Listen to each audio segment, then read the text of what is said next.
Hey there, YouTubers. Pythonistas, friends. The most recent YouTube I made was a lecture called the Duck Rabbit Lecture on Ludwig Wittgenstein's later philosophy, and I forgot to switch the microphone to the Bluetooth headphones, and it came out okay, sort of, audio wise. So I thought I'd experiment with just forget about the Bluetooth headphones, which I've used exclusively. If you look at my video playlists or my chronology of videos as I've published them to YouTube, there's if you can find such a thing, there's a hundred or so probably, and they're all with headphones. So except for the last one. Well, the last one, no, I had headphones. I just wasn't using them. Okay, so let's give it a shot.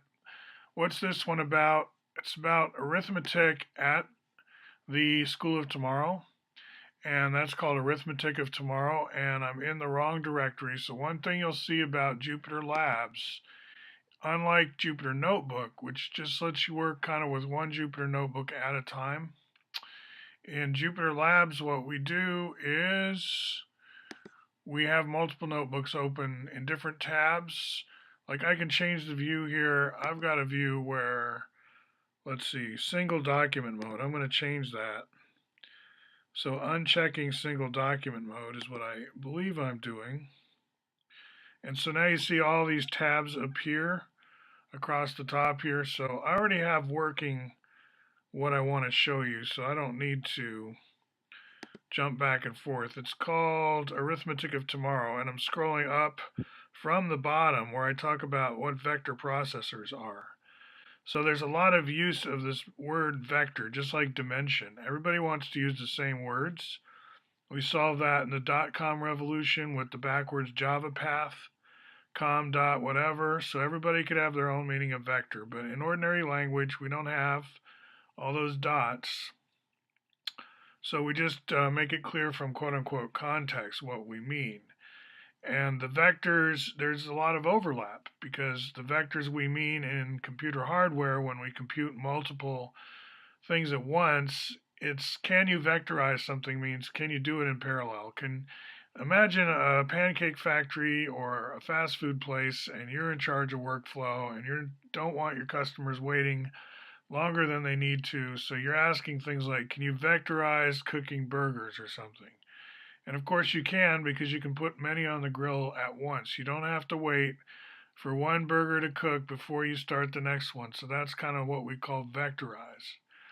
And we're talking about that as a theme, parallelization, concurrency, things of that nature. That's important in operations research, and we talk a lot about, you know, time management in this curriculum. So I'm scrolling backwards, I'm almost done. I'm showing you the interesting School of Tomorrow thing is we get into the subplotting thing. So you've had a graphing calculator in your life maybe, and what happened next is something came along that was free that does a lot more. I'm creating each one of these subpanels, and I'm using what are called XKCD colors to first establish the background colors, and then I use various plot functions. There I am establishing the background colors.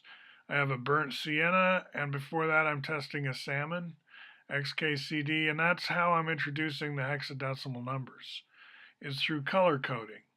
Because RGB, one of the most used color coding um, conventions, is very compatible with using 0 through 255 for, in other words, F for each one of those, and each one of those R, G, and B values, red, green, and blue. And if you understand that, you've understood a lot of what's cryptic about HTML and some of these others, CSS.